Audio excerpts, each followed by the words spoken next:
What happens in Vegas doesn't always stay in Vegas. In fact, it sends you to the NCAA tournament. Both the NMSU men and women won their respective conference tournaments, and now they're headed to the big dance. Now they've been well balanced on offense and defense, but one recurring problem for them all season, free throws. And a game like this tonight, it might just come down to who hits them down the stretch. Deflategate 2015 continues. All the latest news coming up. But first, we had a whole lot of basketball today. All balls used with standard PSI. Everyone's coming out. They're all showing their school spirit. And I figured I'd wear my pajamas as well. So if we pan down, I have my ASU colors. Mike Krzyzewski, the most decorated college basketball head coach, took the court today.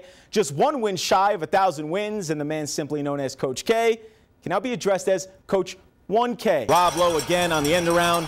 And this is the athletic Rob Lowe. He has DirecTV. And this is the clumsy Rob Lowe. He has cable. On the other side of the ledger, in this battle of unbeatens, is Coronado. The T-Birds are flying high, coming off an impressive road win over Midland Lee. So there you have it, Del Valle versus Coronado. It's our Borderland Blitz game of the week. Cowboys fans want to blame Tony Romo for everything. Dallas's defense has been terrible the past few years. Blame Romo. Sony blocked the release of The Interview. Blame Romo. That Justin Bieber, Calvin Klein ad that just came out. Blame Romo. If Mayfield can do those two things, use their experience and the run attack, they will be able to secure their 9th state title in school history. So, Rick, gonna be crazy. Kickoff in about 30 minutes. Tonight, we'll have full highlights, reaction, and everything. I'm thankful. When's your next charity event? I'm thankful. Thank you. And he drops the mic. Hey, that man can do whatever he wants. He won me a fantasy football championship this year. So, Mr. Lynch, I'm thankful. The Miners' future is uncertain as well. With this win, they're now in a 4-way tie for second place going into the season finale Saturday night against Rice. A win, and they have a first-round bye in the Conference USA tournament. A loss, it can get very, very interesting. You have to go Des Bryant, because at this point, I mean, you and I can rush for 1,000 yards behind that offensive line. UTEP is on its South Florida road trip, got the sunshine, got the beaches, got the ladies, but it's a business trip, so you got to get the wins. And 2.5 hours away from UTEP, taking on Arizona, a big, big game. And just to kind of get an idea of what a game this is for Arizona, U of A has not lost a non-conference game since 2011. Can't really blame you. I mean, you watch the Bills too much to throw a good football, so I really can't blame you. But that being said, what did you think? Okay. First of all, I would say, first of all, that was a low blow throwing the Bills in there. Second of all, I thought that was a nice throw. ABC7's Louie Del Rio is live with the very latest. Louie? Rick Acela. Everyone seemed to be ready for the big game, except Kentucky. Kentucky says publicly they never backed out of the game because the game wasn't officially ever set in stone. That's right, Rick. You know, it's been an historic year for high school athletics here in the Sun City, and Andrus was just 2 wins away from becoming the first El Paso high school team since Eastwood in 1976 to win a state title. Run to the Kentucky Derby continue today, but to get to the most exciting 2 minutes in sports, the horses had to run an important 2 minutes at the Sunland Park Derby. Right now, the signing day party is underway. If you can look behind me, Coach Doug Martin is introducing the new signees and showing highlights of each of those players on the video board. Singles Awareness Day, depending on how you look at it. I'm going 5 years strong with my Valentine, Netflix. She's always there for me when I need her. I was so close, trying to channel my inner Ronaldo, but no luck. I think I'm just going to have to stick with the Ronaldo haircut because I definitely can't play soccer. Come on, I think we won last year. I know. I think I was 2 for 2 last year. Well, you weren't there, so yeah, I didn't make it this year. I didn't make it. I'm sorry. Kissing babies. So, reporting from the Pan Am Center, I'm Louie Del Rio with Pistol Pete and his pajamas. Danny, back to you in the studio. Miners trying to do something they haven't done in 47 years. Win a bowl game to Albuquerque. The Miners trying to capture their first bowl victory since 1967. Lyndon B. Johnson was in office. Down in Miami, Miners were looking good early and hot from behind the arc. C.J. Cooper all the way from South Beach. Splash. Ensuing kickoff, Autry Golden, 0 to 100.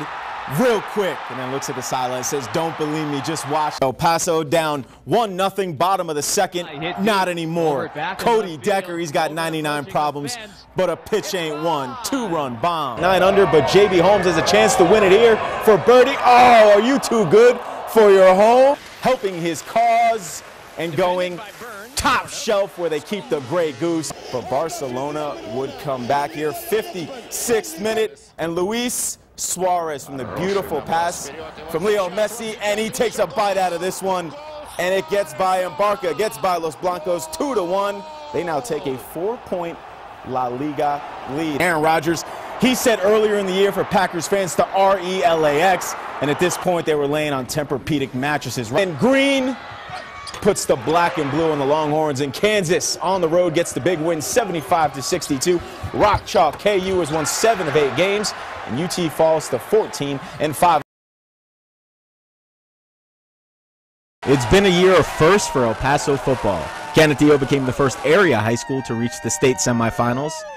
And now Del Valle's Steven Montez is headed to the University of Colorado, becoming the first ever Sun City quarterback to play at a Power 5 conference. You know, I've always had this dream as a kid, and to see it come true, it's a blessing to have.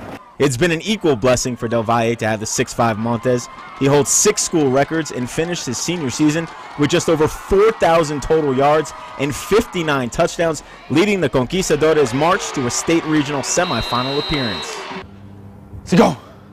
You know, I think he's a complete package because not only is he tall and strong and athletic and those things, he can throw the ball, all quarterbacks can, but he can throw any ball. The journey has been a long one. Endless hours of training leading him 660 miles from Del Valle to Folsom Field in Boulder. So many times where you're just going to be like, man, if I could just give this up and just do something else.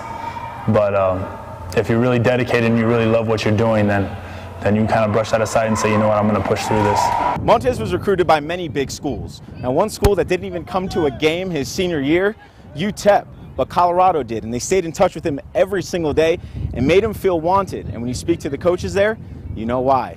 Very humble about his accomplishments. I really respect that, and he's a smart kid as well in school academically. So there's a lot of stuff about Steven that I think we're really excited about. I think he has the potential to be a big time player at this level. So you're the first quarterback ever to come out of El Paso to go to a Power 5 conference like a school like Colorado. Does pressure come with that? It's not so much pressure, it's more of hype. And myself, I really love hype. He loves the hype and he's lived up to it his whole life. He now has to continue that, but with all of El Paso watching. For all the younger kids in El Paso that have dreams and goals like I did when I was little to go and play. So people could actually come back to El Paso and recruit more and more and more.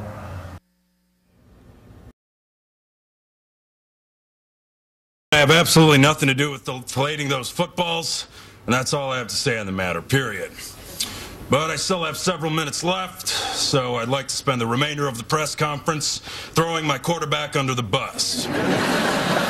What's up, Borderlands sports fans? Louie Del Rio in the house. You knew it was only a matter of time before SNL got its hands on this Deflategate situation. I'll show you more of the amazing skit in a few. We've been talking about the football itself for the past week, but we had real football today, the best of the best going at it. In the annual Pro Bowl to Glendale, Arizona, the site of Super Bowl 49 next season. Team Michael Irvin versus Team Chris Carter. Matt Stafford to Emmanuel Sanders. Look at the pass. Take a bow, sir. We salute you. They're up early in this game in the second quarter. How about enemies? Drew Brees to Jordy Nelson for the touchdown. They get along for just one day. Touchdown right there. Team Carter goes up. 3 minutes to go in the game. 28-25. Matt Ryan finds Jimmy Graham for the game-winning touchdown. Irvin's happy, and they get the lead and the win late, 32-28. The first week is down. One more to go until Super Bowl 49. Tom Brady and the Patriots against the Legion of Boom and the Seahawks. Both teams getting ready for the big game. Pat's still practicing in Foxborough with full pressured balls. I'm assuming Tom Brady and the rest of the offense doing what they have to do to get ready for that dominant Seattle defense. They leave for AZ tomorrow, and the Seahawks, well, they arrived today, and you can see them getting off their plane there. The team met with the media upon their arrival, and Richard Sherman, the best soundbite in sports, gave us his take, because you knew he would, on Deflategate. And will they be punished? Probably not, you know. Richard Sherman's the best. Now, everyone has given their take on Deflategate. Some believe the Patriots, some don't believe the Patriots. Whatever the opinion, everyone is getting in on the fun, and the king of fun, Saturday Night Live, did what they do best. I just want to address the elephant in the room. This is a vintage hat. That's all I wanted to know, if he was wearing a vintage hat. The hoops, more positive news. Mike Krzyzewski, the most decorated college basketball head coach, took the court today. Just one win shy of 1,000 wins, and the man simply known as Coach K can now be addressed as Coach 1K to Madison Square Garden, a place Coach K knows very well, as do I. Used to yell, "Get your pretzels here" back in the day. Duke and St. John's, and the Red Storm raining on his parade early. Phil Green, the floater. St. John's up big. Then they were up 10 at one point late in the second half, but the Blue Devils come back. Quinn Cook serving up something nice. Then Cook again says, "Coach, I got your back," to 3. And Duke comes back and gets the win 77-68. And Coach K wins his 1,000th game and becomes the first NCAA Division I men's head coach to reach that feat. Here's the man right after the game.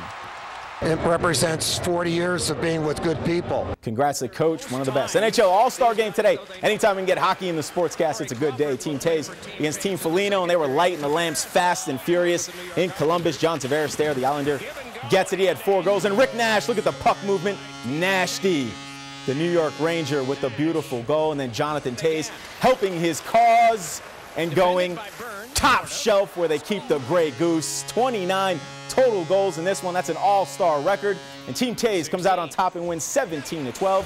Columbus Blue Jacket Ryan Johansson wins the MVP on his home ice. And finally, time to go down under. 4th round action out the Australian Open. Top seed Serena Williams taking on Garbi Muguruza. And first set, Muguruza looking good, mate. Winning there, but she wins the first set. And after that, no need to get your knickers in or not. Williams comes back. She wins the next 2 sets, and she survives and goes on to the quarterfinals. What a match. Someone get her a Foster's. Now, UTEP football signing day just a week and a half away. Stay tuned to ABC 7 all week as we keep you updated on who Sean Kugler is adding to this year's class. And that'll do it for sports. Your 7-day forecast is next.